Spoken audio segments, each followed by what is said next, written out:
আজকের এই দলে দলে অংশগ্রহণ হতে যাচ্ছে কোন দিন থেকে? 5ই আগস্ট 2024 থেকে।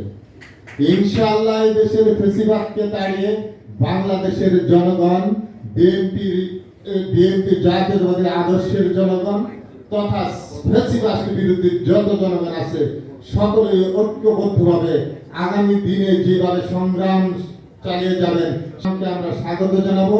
সেই সংগ্রামের সঙ্গে আমরা একত্রতা ঘোষণা করব।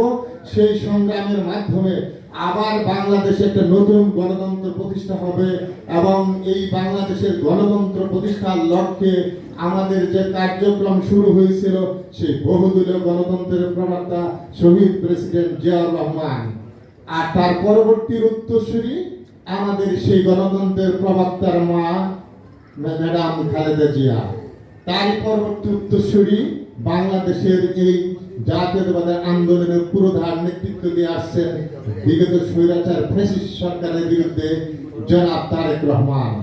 আজকে এই পৃথিবীতে দক্ষিণ এশিয়ার মহাদেশের মধ্যে ইন্ডিয়ায় যেভাবে রাজীব গান্ধীর পরে ইন্দিরা গান্ধীর পরে রাজীব গান্ধীর পরে যেমন সোনিয়া গান্ধীর পরে যেমন রাহুল গান্ধী, ঠিক তেমনি চীনে মাও সেতুংয়ের পর কিম জং ইয়াং এবং কিম জং ইয়ার পরে আজকের এই নেতৃত্ব যেভাবে চীনে চলছে, রাজনীতির শহীদ প্রেসিডেন্ট জিয়াউর রহমানের পরে ম্যাডাম খালেদা জিয়া এবং খালেদা জিয়ার পরে এই দেশের বাংলাদেশের জাতীয়তাবাদের কাণ্ডারি অনিবার্য সিদ্ধান্ত জনাব তারেক রহমান।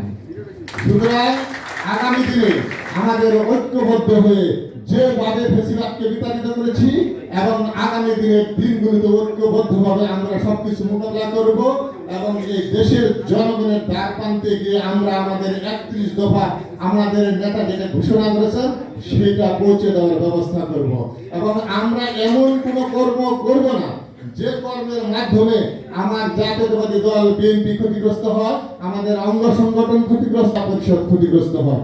জনগণ যেন বুঝতে পারে না বিএনপি একটি আদর্শিক দল, বিএনপি একটা সৎ এবং ন্যায়ের সত্যপথের দল।